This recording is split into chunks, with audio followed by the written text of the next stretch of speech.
மாதத்துக்கு முன்னாடி எங்கள் வீட்டுக்காருக்கு ஃபைல்ஸ் ஆப்ரேஷன் பண்ணியிருந்தாங்க. ரொம்ப முடியாமல், கடை ரன் பண்ண முடியாமல், ரொம்ப டோட்டலாகவே ரொம்ப அப்செட் ஆகிட்டோம். ரொம்ப டென்ஷன் ஆகி நானும் உடல் சரீர ரீதியாக ரொம்ப போராட்டம், பலவீனம், ரொம்ப பாடுகள் மத்தியில் இருந்தேன். அப்போ இங்கே ஆறுதலின் தோட்டத்துக்கு நான் ஜெபம் பண்ணிட்டு போனேன். ரொம்ப போராட்டமாக இருக்குதுங்க, என்ன பண்ணுறதுன்னு தெரியல அப்படின்னு. அப்புறம் அவங்க எங்களுக்கு வேண்டி ஜெபம் பண்ணாங்க. அப்புறம் எங்கள் வீட்டுக்காரை அழைச்சிட்டு வந்தேன். இங்கே வந்துட்டு போய் ஜெப எண்ணெய் பூசி ஜெபம் பண்ணோம். பரிபூர்ண சுகம் கிடச்சிது. எங்கள் கணவருக்கு சர்க்கரை இருந்தது. ஏசப்பா கிட்ட நான் கேட்டேன், ஏசப்பா சர்க்கரை வியாதி முற்றிலும் விடுவித்து விடணும் ஏசப்பா, உங்கள் கரத்தில் ஒப்பு கொடுக்குற ஏசப்பான்னு சொல்லி இங்கே ஆறுதலின் தோட்டத்தில் நான் ஜெபம் பண்ணிட்டு போனேன். இப்போ எல்லா ஸ்வீட்டும் சாப்பிட்றாரு, அதாவது உணவு பண்ணா அது வேண்டாம் இது வேண்டான்னு சொல்லிட்டு ஒதுக்கி வச்சுருந்தோம். இப்போ எல்லாமே சாப்பிட்றாரு. சர்க்கரையே பரிபூர்ணமாக இல்லை, சுகம் கொடுத்துட்டாரு. கர்த்தருடைய பரிசுத்த நாமத்துக்கு ஸ்தோத்திரம் உண்டாவதாக. நான் கர்நாடகத்துலேருந்து வந்திருக்கிறேன், கூர்க் இடத்துலேருந்து வந்திருக்கிறேன். ஜனவரி மாதத்துல ஐயா எங்களுக்கு ஜபிச்சு கர்த்தர் உங்கள் நடுவில் அற்புதம் செய்வார்னு சொல்லி வாக்குத்தத்தம் கொடுத்தாங்க. அதே மாதிரி எங்கள் குடும்பத்தில் 3 அற்புதம் கர்த்தர் செய்தார். என்னென்னா, முதலாவது எனக்கு தூக்கமே இருக்காது நைட்டானா. இங்கே ஜபிச்சுட்டு போன அன்னிலேருந்து எனக்கு பரிபூர்ண நல்ல தூக்கத்தை கொடுத்தாங்க. அதே மாதிரி எங்கள் கணவருக்கு அவருக்கு சுகர் இருந்துச்சு, காலில் அடிபட்டு ஒரு ஆப்ரேஷன் ஆச்சு. அந்த ஆப்ரேஷன்னாலே அவங்களுக்கு நடக்க முடியாமல் கால் ரொம்ப கொஞ்சம் வலியாக இருந்துச்சு, வீக்கமாக இருந்துச்சு. இங்கே ஜபிச்சுட்டு போன அப்புறம் அந்த வீக்கத்தை நீக்கி கர்த்தர் பரிபூர்ண சுகத்தை கொடுத்தாங்க. 3வது அற்புதமாக எங்கள் மகளோட வாழ்க்கையிலே ஒரு அற்புதம் செஞ்சாங்க. அவளுக்கு திருமணம் தடையாக இருந்துச்சு. அதனால் நாங்கள் இங்கே ஜபிச்சுட்டு போன அப்புறம் அவளுக்கு அக்டோபர் 3ஆம் தேதி திருமணமாக கர்த்தர் உதவி செய்திருக்காங்க. அந்த தடைகளெல்லாம் நீக்கி அற்புதம் செய்த தேவனுக்கு கோடான உற்சாகமாய் கரங்களுக்கு.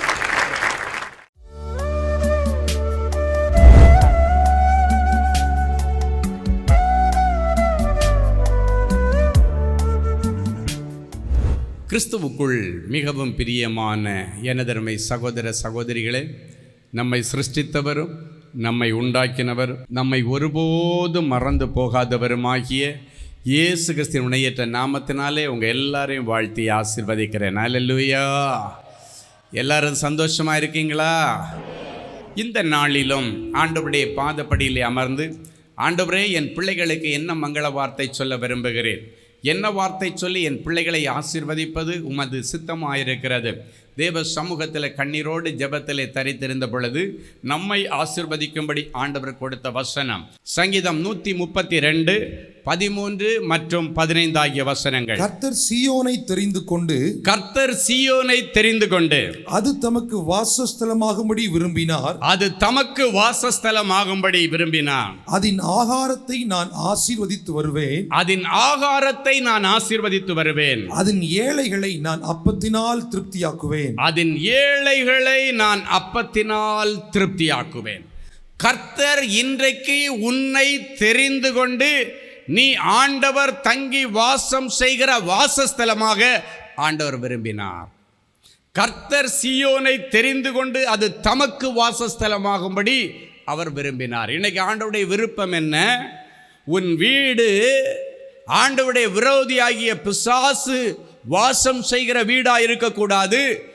உன்னை வாழ வைத்து கொண்டிருக்கிற இந்த பூமியிலே உன்னை ஜெனிப்பித்து இவ்வளவாய் உன்னை அழகு பார்த்து கொண்டிருக்கிற என் ஆண்டவர் தங்கி வாசம் செய்கிற வீடாய் இருக்க வேண்டும் என்று நான் விரும்பினேன் என்று சொல்லுகிறார். உன்னை தெரிந்து கொண்டு, சீயோனை தெரிந்து கொண்டு நீ ஆண்டவருக்கு வாசஸ்தலமாகும்படி ஆண்டவர் விரும்புகிறாரு. மகளே, உன் வீட்டுக்குள்ளால நான் வாசம் பண்ணேன்னு விரும்புகிறேன். இதோ வாசற்படியில் நின்று தட்டுகிறேன். அந்த சத்தத்தை கேட்டு உன் கதவை திறந்து கொடு, இதய கதவை திறந்து கொடு, உன் வீட்டு கதவை திறந்து கொடு. நான் உனக்கு வாசம் செய்து உன் வீட்டில் இருக்கிற தரித்திரத்தை எல்லாம் மாற்றுவேன்னு சொல்கிறாரு. உள்ள வந்துட்டு என்ன செய்கிறாராம்? அதன் ஆகாரத்தை ஆசீர்வதித்து அந்த ஏழைகளை நான் அப்பத்தினால திருப்தியாக்குவேன். அப்படின்னா ஒரு திருப்திகரமான வருமானத்திற்கு ஆண்டவர் வழி செய்வார். ஆமேன்னு சொல்லுங்க பார்க்கலாம். ஒரு நிரந்தர வேலைக்கு ஆண்டவர் வழி திறந்து தருவார். இயேசுநாதர் உன் வீட்டுக்குள்ள வாசம் செய்ததற்கு பிறகு நீ வெட்டி ஆஃபீஸர்னு உன்னுடைய அண்ணனோ தம்பியோ அக்கா தங்கச்சியோ பேச ஆண்டவர் அனுமதிக்க மாட்டார். உன்னை பார்த்து இவன் தெண்டச்சோறு சாப்பிட்றான் வீட்டிலேன்னு சொல்லிட்டு ஒருவரும் பேச ஆண்டவர் அனுமதி கொடுக்க மாட்டார். அவனுக்கு வருமானத்திற்கு வழி கொடுப்பார். இன்றைக்கு இயேசு சொல்லுகிறார், நீ படித்து முடிச்சு பல வருஷம் ஆச்சு, பல மாதங்கள் ஆகிறது, எத்தனையோ வருஷமா வேலைக்கு முயற்சி செய்கிற, உனக்கு கிடைக்கல வேலைக்கு, இன்றைக்கு ஆண்டவர் வழி திறக்கும்படி இன்றைக்கு உன் இருதயத்தில் என் இயேசுவுக்கு வழி திறந்து கொடு. இயேசு வந்துட்டாருன்னா இன்றைய அவரை விட ஞானி ஒருவன் உன்னிடத்தில் கேள்வி கேட்க முடியாது. அவருக்கு தெரியாத ஒரு கேள்வி உனக்கு கையில் கொடுக்கப்பட மாட்டாது. அவரின் இருதயத்தில் தங்கிட்டாருன்னா அவர் ஞான கண்மலை என்று வேதம் சொல்லுகிறது. அவர் தங்கியிருந்து உனக்கு இன்றைய நல்ல மதிப்பெண்களை கொடுப்பார். நிறைய பேர் அரசாங்க உத்தியோகம், பேங்க் உத்தியோகம், ரயில்வே உத்தியோகத்திற்காக, டீச்சர் வேலைக்காக நிறைய எக்ஸாம் எழுதிட்டீங்க, எல்லாம் ஃபெயிலியர். இன்னைக்கு ஆண்டவர் சொல்ல, நோ மோர் ஃபெயிலியர்ஸ். இதுக்கு மேலே உனக்கு தோல்வி கிடையாது. ஏன்னா யெகோவா நிசி என்கிற பெயரோடு பிறந்த என் இயேசு இப்பொழுது உனக்குள்ளே குடியேறி இருக்கிறார். நீ குடியிருக்கிற வாசஸ்தலத்திலே, உன் வீட்டிலே, உன் வாழ்க்கையிலே ஆண்டவர் இன்றைக்கு பிரவேசித்திருக்கிறார். அவர் சொல்லுகிறார், அவன் ஆகாரத்தை ஆசீர்வதித்து, அப்படின்னா அவனுடைய வேலையை ஆசீர்வதித்து, அவன் ஊழியத்தை ஆசீர்வதித்து, அவன் வருமானத்தை ஆசீர்வதித்து, அவன் வியாபாரத்தை நான் ஆசீர்வதித்து அப்பத்தினால் அவனை திருப்தியாக்கும். அப்படின்னா நல்ல வருமானத்தினால உன்னை திருப்தியாக்குவாராம். நல்ல வருமானம் வந்தா கடன் எங்கே போச்சுன்னே தெரியாது. லேவியராகமம் 25ஆம் அதிகாரம் 19வது வசனம் சொல்லுகிறது, பூமி தன் கனியை தரும், நீங்கள் திருப்தியாக சாப்பிட்டு அதில் சுகமாய் குடியிருப்பீர்கள்.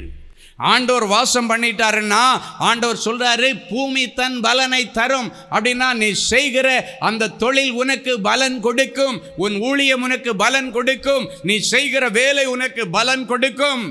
பூமி தன் கனியை தரும். அதனால நீங்க சாப்பிட்டு திருப்தியாக சுகமா சுகபோகமா உங்கள் வீட்டில் நீங்கள் வாழலாம் என்கிற ஒரு நல்ல வார்த்தையை ஆண்டவர் இன்றைக்கு உங்களுக்கு நேராக கொடுக்கிறார். என் அன்பு தேவனுடைய பிள்ளைகளே, நிறைய பிள்ளைங்க கடனில் நான் கஷ்டப்பட்டுட்டு இருக்கிறேன். எத்தனை எக்ஸாம் எழுதினாலும் எனக்கு கிடைக்கல. இத்தனை வருஷத்துக்கு பிறகு எனக்கு வேலை கிடைக்குமா? நான் படித்ததெல்லாம் மறந்து போச்சு. நீ கற்றுக்கொண்டதிலிருந்து எடுத்து ஞாபகப்படுத்துகிற ஆவியானவர் என்று அவருக்கு பெயர் உண்டு. எனவே நீங்கள் ஒன்றும் கவலைப்படாதீங்க. இன்றைக்கி யாரெல்லாம் அரசாங்க உத்தியோகத்துக்காக காத்துட்டு இருக்கிறீங்களோ, கர்த்தருடைய கண்களில் உங்களுக்கு தயவு கிடைத்தது. ஆண்டவர் சொல்கிறாரு, இந்த முறை மத்தியாஸ் பேரில் சீட்டு மிதந்தது மாதிரி உன் பேரில் ஒரு சீட்டு மிதக்கும். அரசாங்க உத்தியோகத்திற்கான சீட்டு உனக்கு மிதக்கும். நீ போக வேண்டிய தேசத்திற்கான விசாவுக்கான சீட்டு உனக்கு மிதக்கும். நீ எவ்வளோ முயற்சி எடுத்த, உனக்கு கிடைக்கல. ஒரு முறை ஒரு சகோதரர் வந்து சொன்னார், ஐயா யூஎஸ் போனேன்னு எனக்கு ஆசை, அமெரிக்காவில் போய் சம்பாதிக்கணும், வேலை செய்யணும்னு ஆசை, ஆனால் எனக்கு ஸ்கோர் இதெல்லாம் கம்மியாக இருக்குது. அப்படின்னா அங்கெல்லாம் அப்ளை பண்ணேன்னா நிறைய ஸ்கோர் இருக்கணும். அப்போ ஆண்டவர் சொன்னார், தகுதி இல்லாத உனக்கு ஆண்டவர் கொடுக்குற பெரிய கிருபைக்கு பெயர் ஈவு என்று சொன்னார். தகுதி இல்லாத உனக்கு அங்கே போகிறதுக்கு வழி திறப்பேன் அப்படின்னு சொன்னார். அங்கே லாட்ரி அப்படின்னு ஒரு சிஸ்டம் இருக்கான். அப்படின்னா விசா அப்ளை பண்ணவங்களே எல்லாருடைய அந்த விசாவை லாட்ரி மாதிரி போட்டு குலுக்கி எடுப்பாங்களாம். மத்தியாஸ் பேரில் சீட்டு மிதந்தது மாதிரி லாட்ரியில் இவனுக்கு சீட்டு மிதந்துருச்சு. அவனுக்கு ஆண்டவர் வழி திறந்தார். ஹல்லேலூயா! ஆண்டவர் எங்கெல்லாம் லாட்ரியை கொண்டு வந்திருக்காரு பாருங்க. ஹல்லேலூயா! இது உலக பிரகாரமான லாட்ரி அல்ல, ஆண்டவர் கொடுக்கிற டர்ன் என்கிற லாட்ரி. அதுக்கு அமெரிக்கா என்ன பேர் வச்சிருக்கு? லாட்ரி. உனக்கு விசா எப்படிப்பா கிடச்சிதுன்னா நிறைய பேர் சொல்லுவாங்க லாட்ரியில் விழுந்துச்சுன்னுவாங்க. லாட்ரியில் பணம் தான் நமக்கு விழுந்திருக்கு. அமெரிக்காவில் லாட்ரியில் விசாவை கொடுக்குறான். ஏன்னா அந்த விசா கொடுத்தா அங்கே போனால் அவன் நல்லா சம்பாரித்து பெரிய ஆள் ஆகிடுவான். ஹல்லேலூயா! என் அன்பு தேவனுடைய பிள்ளைகளே, இன்னைக்கு அந்த லாட்ரி என்பது ஆண்டவர் உனக்கு கொடுக்கிற ஒரு ஈவு. அது வருமானத்திற்கான ஒரு வழியே தவிர அது தகாத முறையிலே வந்த லாட்ரி பணம் அல்ல. அன்றைக்கு எப்படி மத்தியாஸ் பேரில் சீட்டு மிதந்தது? யாருக்கு இந்த பதவி? இந்த யூதாஸ் காரியத்தினுடைய பதவியை ஃபில்லப் பண்ணன ஒரு போஸ்ட் காலியாக இருக்குது. அப்போஸ்தலர் போஸ்ட் காலியாக இருக்குது. யாரை ஃபில்லப் பண்ணுறது?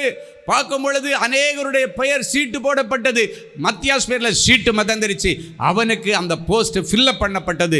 இன்றைக்கு நீ எங்கெல்லாம் வேலைக்கு அட்டன் பண்ணியிருந்தாலும், அப்பாயின்மெண்ட்டுக்காக எதிர்பார்த்து கொண்டிருந்தாலும், இன்றைய அட்டன் பண்ணியிருந்தாலும், அங்கே இருக்கிற போஸ்ட் யாருக்கு கிடைக்கோ, அது அரசாங்கமோ வெளியவோ வெளிநாட்டிலேயோ வெளியூர்லேயோ உள்ளூர்லேயோ நீ எதிர்பார்த்து கொண்டிருக்கிற ஏதோ ஒரு பெரிய வருமானத்திற்கு, ஒரு வேலைக்கு ஒரு வழி ஆண்டவர் இன்றைக்கு உனக்கு திறக்கிறார். அந்த இடத்த பேரை போட்டு ஆண்டவர் ஃபில்லப் பண்ணியாச்சு. யாரும் அதை எடுக்க முடியாது. ஆண்டவர் போட்டு ஃபில்லப் பண்ணிட்டான்னா சிலர் சொல்லுவாங்க இது இன்னாருக்கு கோட்டா, இது இவங்க வர்றது வரைக்கும் இந்த இந்த இந்த இடம் காலியாக தான் இருக்குது, இது இந்த கோட்டா, அது அந்த கோட்டா, அது இந்த கோட்டான்னு. இன்றைக்கி வேலையில் கோட்டா வச்சுருக்கிறாங்க, அட்மிஷனில் கோட்டா வச்சுருக்கிறாங்க. உலகத்தில் இருக்கிற அதிகாரிகளுக்கு கோட்டா இருக்கிறது. ஏன் அதிகாரிகளை கையில் வைத்திருக்கிற என் இயேசுவுக்கு உலகத்தில் அவருக்கு மிஞ்சின கோட்டா வேறு எதுவுமே இல்லை. தன் பிள்ளைகளுக்காக இன்றைக்கு ஆண்டவர் சொல்லுகிறார், பூமி தன் பலனை தரும். ஆண்டவர் உனக்கு நல்ல ஒரு வருமானத்திற்கு, நல்ல வேலைக்கு வழியை திறந்து கொடுக்கிற காரணம் என்னன்னா, உன் வீட்டுக்குள்ள அவர் விரும்பி வந்து வாசம் செய்கிறாரா. ஒரு கட்டாயத்தின் பேரில் அல்ல, ரொம்ப சந்தோஷமாக விரும்பி வந்து உன் வீட்டில் வாசம் செய்து உன் வீட்டில் இருக்கிற எல்லா கடன்களை அடைச்சி ஆண்டவர் அற்புதம் செய்வார். பேதுரு ஒரு முறை மீன் பிடிக்கிறதுக்காக போகிறான். அந்த மீன் பிடிக்க போகும் பொழுது நைட்டு ஃபுல்லாக ட்ரை பண்ணால் ஒரு மீனும் கிடைக்கல. வேதனையோடு வந்து கரையில் உட்காந்து வெறும் விலையை அலசிட்டு இருக்கிறான். ஏன்னா நஷ்டம். முந்தின நாள் ஃபுல்லாக மீன் பிடிக்க போயிட்டு ஒரு மீன் கூட கிடைக்கல, நஷ்டம். வியாபாரத்தில் நஷ்டத்தோடு வந்து உட்காந்து ஏதோ யோசனையில் வேதம் சொல்லுகிறது வெறும் வலையை அலசி கொண்டிருந்தான். அப்படின்னா மீன் கிடச்சா காலையில் வந்து கட்டுமரத்தில் கொண்டு வராங்க, என்ன பண்ணுவாங்க, மடமடன்னு வலையை எடுப்பாங்க, மீன் எடுத்து போடுவாங்க, அதே இடத்துல ஏலம் போடுவாங்க, அங்கேயே காசை வாங்குவாங்க, ஹாப்பியாக வீட்டுக்கு போவாங்க. ஆனால் அன்றைக்கி வெறும் வலை அப்படியே அலசிட்டு இருக்கிறான். இப்படி போனால் நம்ம நிலைமை என்ன ஆகும் அப்படின்னு யோசித்து கொண்டிருந்திருப்பான் என்று நான் நினைக்கிறேன். அதான் அந்த வசனத்தினுடைய உள்ளார்த்தம். வெறும் வலையை அலசி கொண்டிருந்தான். இயேசு அந்த இடத்துல வருகிறார். வந்து திரளான ஜனங்கள், இயேசு வந்தார்னாலே அங்கே ஒரு கூட்டம் வந்துடும். அந்த திபேரியா கடற்கரையில் அந்த திரளான ஜனங்களும் இயேசு வந்த உடனே வந்து நின்றுட்டாங்க. அப்போ இயேசுக்கு இப்போ ஒரு பிரசங்க மேடை வேணும். எப்போவுமே பிரசங்க மேடை தனியாக தெரியும். மக்கள் இருக்கிற இடத்துலேருந்து கொஞ்சம் ஹைட்டில் எல்லாரையும் பார்க்கக்கூடிய அளவுக்கு தான் அது இருக்கும். அப்படியே ஜனங்கள் எல்லாம் கரையில் நிற்கிறாங்க. இயேசு பேதுருவை பார்த்து, கொஞ்ச நேரம் உன் போட்டை எனக்கு கொஞ்சம் கொடுப்பா, அந்த போட்டில் நின்றுட்டு இந்த ஜனங்களுக்கு நான் கொஞ்சம் சுவிசேஷம் சொல்ல விரும்புகிறேன், இவர்களோடு கூட நான் பேச விரும்புகிறேன், சும்மா தானே வச்சுருக்கிற அந்த போட்டை கொஞ்சம் கொடு என்ற உடனே ஆண்டவருக்கு அந்த போட்டை கொடுத்தான் பேதுரு. ஏறி அதில் நின்றார். இயேசு நின்று கொண்டு கொஞ்சம் தள்ளி கொண்டு போ அப்படின்னார். அப்படின்னா கரையை விட்டு கொஞ்சம் அங்கே தள்ளியிருப்போம். அப்படின்னா அதில் நின்று பேசினா கரையில் இருக்கிற ஜனங்களுக்கு கேட்கக்கூடிய தூரத்தில் கொஞ்சம் தள்ளிட்டு போ. அவன் தள்ளிட்டு போனான். அந்த போட்டில் நின்றுட்டு திரளான ஜனங்களுக்கு ஆண்டவர் பிரசங்கம் பண்ண ஆரம்பித்தார். எல்லாருக்கும் பிரசங்கம் பண்ணி முடிஞ்ச உடனே ஆண்டவர் ஒருவருக்கும் கடனாளியாக இருக்க மாட்டார். இப்போ ஆண்டவருக்கு என்ன, இந்த ஜனங்களை ஆசீர்வதிக்க இந்த பேதுருடைய படகு எனக்கு யூஸாக இருந்துச்சு. இத்தனை ஜனங்களுக்கு ஆசீர்வாதமாக அவன் வியாபாரம் பண்ணுகிற அந்த படகை எனக்கு கொடுத்தான்.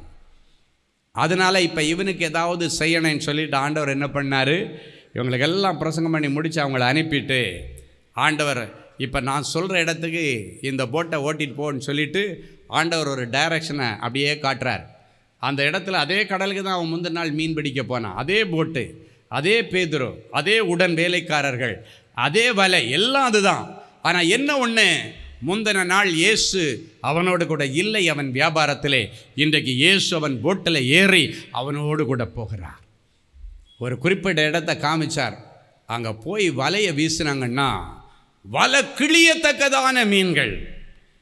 முந்தின நாள் அதே இடத்துலேருந்து ஒரு சின்ன நெத்தலி மீன் கூட கிடைக்கல, ஒரு கூனி பொடி கூட கிடைக்கல, ஒன்றுமே கிடைக்கல, வெறும் வலை. இப்போ பார்த்தீங்கன்னா இழுக்கிறான் மீன் அப்படி கிடக்குது. ஒரு போட்டை ஃபுல்லாக ஃபில் பண்ணிட்டாங்க. அவன் போன போட்டு ஃபுல்லாக ஃபில் ஆகிடுச்சு. இன்னும் அந்த வலைக்குள்ளால் எக்கச்சக்கமான மீன்கள் கிடக்கிறது. அப்பொழுது கரையில் இன்னொரு எம்டி போட்டு நிற்கி அதை சைகை காட்டி கொண்டு வாங்கப்பா, இங்கே வாங்கப்பா, சீக்கிரம் அந்த போட்டை எடுத்துகிட்டு வான்னு சொன்னால் அங்கே சும்மா நின்றுட்டு இருந்த அந்த போட்டு இங்கே உள்ளே வருகிறது. அந்த போட்டு நிரம்பத்தக்கதான 2 போட்டுகள் நிரம்பத்தக்கதான மீன்களை இயேசு அவனுக்கு பிடிக்க கொடுத்தார். அவனுடைய நஷ்டமெல்லாம் மாறினது. அதுதான் அவன் ஆகாரத்தை ஆசீர்வதித்து அவனை அப்பத்தினால திருப்தியாக்குவேன், வருமானத்தில் திருப்தியாக்குவேன், போதும் போதும் போதும்னு சொல்லக்கூடிய அளவில் இவன் போட்டு மட்டுமல்ல, பக்கத்து போட்டையை நிரம்ப வைத்து 2 போட்டு நிரம்பின நன்மையோடு கூட அவன் கரைக்கு சந்தோஷமாக வர்றான். முந்தின நாள் புலம்பிகிட்டே வந்தான். இப்போ இயேசு அவனோடு கூட அந்த வியாபாரத்தில் இணைந்து கொண்ட பொழுது இப்பொழுது 2 போட்டு நிரம்பத்தக்கதான மீன்கள். இன்றைக்கும் இயேசு உன் இருதயமாகிய சிங்காசனத்தில் அமர்ந்து உன் வியாபார ஸ்தலத்திற்கு வருகிறார். ப்ரமோஷனுக்காக எதிர்பார்த்து கொண்டிருந்த உனக்கு ப்ரமோஷன் கிடைக்கலையா? உன் இயேசு உன் இருதயமாகிய சிங்காசனத்தில் அமர்ந்து உன் வேலை ஸ்தலத்திற்கு வருகிறார், உன் வியாபார ஸ்தலத்திற்கு, உன் ஊழிய ஸ்தலத்திற்கு வருகிறார்.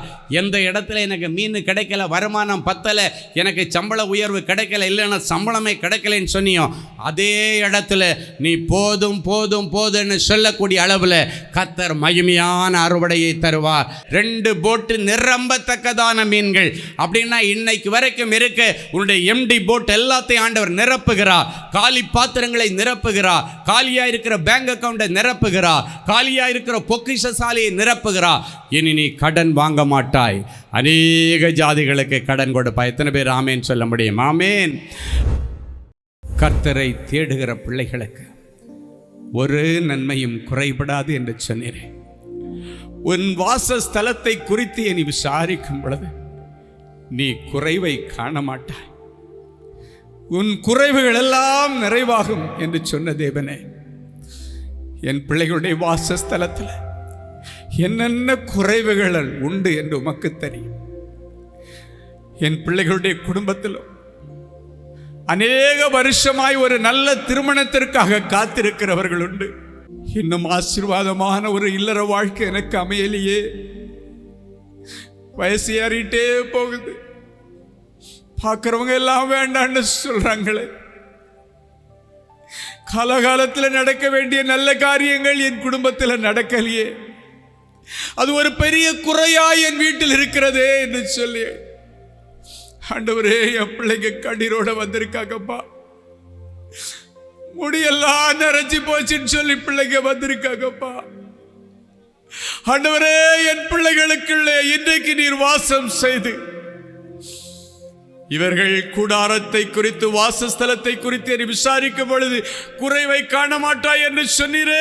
இந்த குறைவுகள் எல்லாம் கிறிஸ்து இயேசுவுக்குள்ளே நிறைவாகும்படி நிறைவான ஒரு மணவாட்டியை எங்க வீட்டு மணமகனுக்கு கொண்டு வாரும்.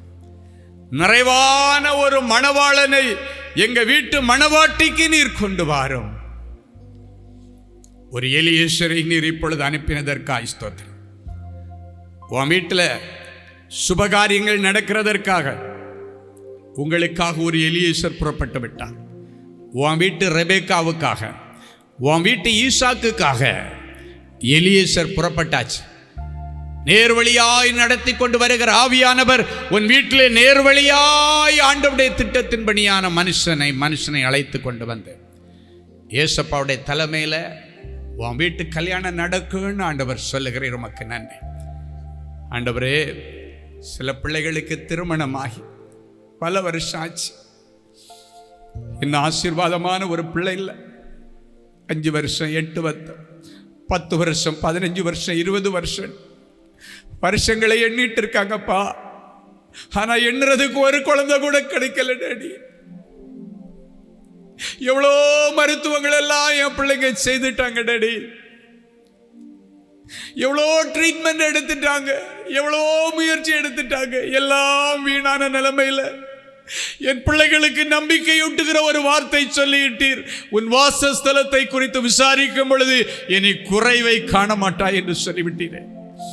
இந்த வார்த்தை என் பிள்ளைகளுடைய இருதயத்தை தேற்றினதற்காய் நன்றி. பிராண உற்பத்தி கால திட்டத்திலே அருமையான பிள்ளையை அணைத்திருப்பாய் என்று அன்றைக்கு சுனேமி ஆளுக்கு தீர்க்கதரிசி சொன்ன வார்த்தையை இப்பொழுதும் கற்பனத்தின் கனிக்காக காத்திருக்கிற பிள்ளைகளை பார்த்து சொல்லுகிறீர். பிராண உற்பத்தி கால திட்டத்திற்கு நீ ஆயத்தமாகு. எந்த மருந்தோ, எந்த மெடிசனோ, எந்த விதமான மருத்துவமோ இல்லாதபடிக்கு இயற்கையாக பிராண உற்பத்தி கால திட்டத்திலே அருமையான பிள்ளையை நீ அணைத்திருக்கிறதை உன் விசுவாச கண்களில் இப்பொழுது பார். இனி அதை உன் சொந்த கண்கள் காணும் என்று கர்த்தர் சொல்லுகிறார்.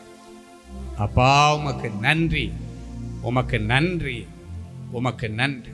அன்பு தேவனுடைய பிள்ளைகளே, இந்நிகழ்ச்சியின் மூலம் நீங்கள் பெற்றுக்கொண்ட ஆசீர்வாதங்களையும் உங்கள் ஜெப விண்ணப்பங்களையும் அனுப்ப வேண்டிய முகவரி: தேவனின் அன்பு ஊழியங்கள், Vinayak avenue, OMR road, Okkiyam, Thoraipakkam, Chennai 600097. மேலும் 24 மணி நேர ஜெப உதவிக்கு 044-2454-7-999 மற்றும் 9941950999 என்ற எண்களுக்கு தொடர்பு கொள்ளுங்கள்.